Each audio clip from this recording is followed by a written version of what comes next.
घोंसले के अंदर दो नन्हे बच्चे चिंकू और पिंकू भूख से बिलख रहे थे। मम्मा भूख लगी है, क्या कुछ खाने को मिलेगा मम्मा? पेट में कुछ नहीं है मम्मा, कुछ लाओ ना। चिक्की की आंखें भर आई। हे खुदाया, मैं क्या करूं? कैसे बताऊं कि बारिश शुरू हो गई है, लेकिन मेरे बच्चों का रोना मुझसे देखा नहीं जाता। भीगूं गिरूंगी चाहे जो हो, लेकिन इन्हें भूखा नहीं देख सकती। रुको, मेरे लाल मम्मा कुछ ले आएगी, चाहे जान ही क्यों ना चली जाए।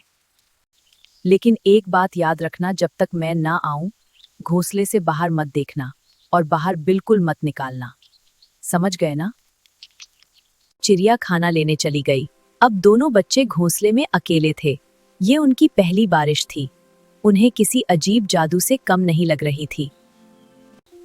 चिंकू बार बार गर्दन बाहर निकालकर देख रहा था। अरे पिंकू सन, ये क्या चीज ऊपर से टप टप गिर रही है? कोई रो रहा है क्या? अबे मूर्ख, ये रोने की आवाज नहीं, ये बारिश है। आसमान बरस रहा है, लेकिन आवाज कितनी डरावनी है और इतना सारा पानी कहाँ से आता है? उधर चिक्की को जंगल में कुछ गेहूं मिले। उसने उन्हें पकड़ा और तेज बारिश में वापस उड़ने लगी। लेकिन तूफान इतना तेज था कि उससे एक डाल पर रुकना पड़ा। हे मेरबा, बच्चे अकेले हैं। अरे चिक्की बहन, तू यहाँ क्या कर रही है? बच्चे अकेले हैं। रोनी भाई क्या करूं, पंख गीले हो गए, उड़ नहीं पा रही। कल मैंने एक डरावनी बात देखी। एक सांप कबूतर के घोंसले तक पहुंच गया और उसके बच्चों को खा गया। ये बारिश सिर्फ पानी नहीं लाती, भूखे शिकारी भी लाती है। जल्दी निकल, देर मत कर। चिक्की हिम्मत करके उड़ने लगी। रास्ते में दो शिकारी परिंदे आ गए। आज तो किस्मत चमक गई, गरम गरम चिड़िया मिल गई। तुम दोनों मुझे खाना चाहते हो ना, लेकिन सिर्फ सबसे ताकतवर ही मुझे खा सकता है।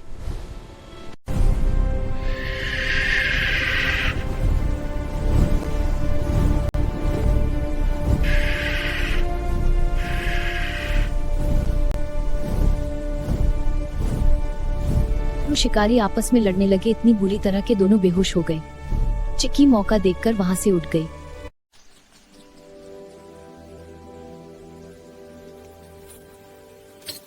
मेरे बच्चों, तुम ठीक हो? बहुत डर लगा मम्मा। चिंता मत करो, मैं हूं ना। इन्हें उन्हें खाना खिलाया। अगली सुबह चिंकू बुखार में जल रहा था। मम्मा बहुत गर्मी लग रही है। हाँ मामा, गर्मी लगती है। और भाजें चिक्कू को भी बुखार हो गया। चिक्की टूट गई, लेकिन हार नहीं मानी।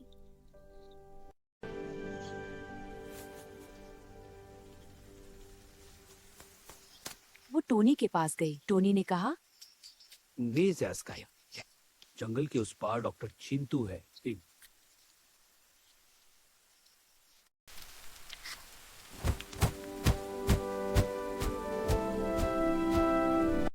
ये वायरल बुखार है, बच्चों में ताकत कम है।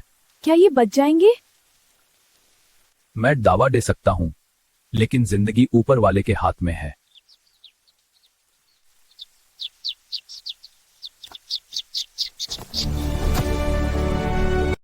उसने आसमान की तरफ देखकर कहा, हे मेरे रब्बा, मैं अपने बच्चों की सेहतयाबी के लिए दुआ मांगती हूँ। मेरे बच्चों को ठीक कर दे।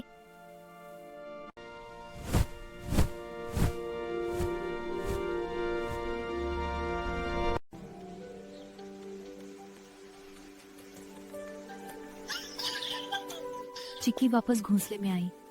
दिल धड़क रहा था। तभी चिंकू बोला, मम्मा पानी देना। चिक्की खुशी से रो पड़ी। उसके बच्चे ठीक हो गए थे।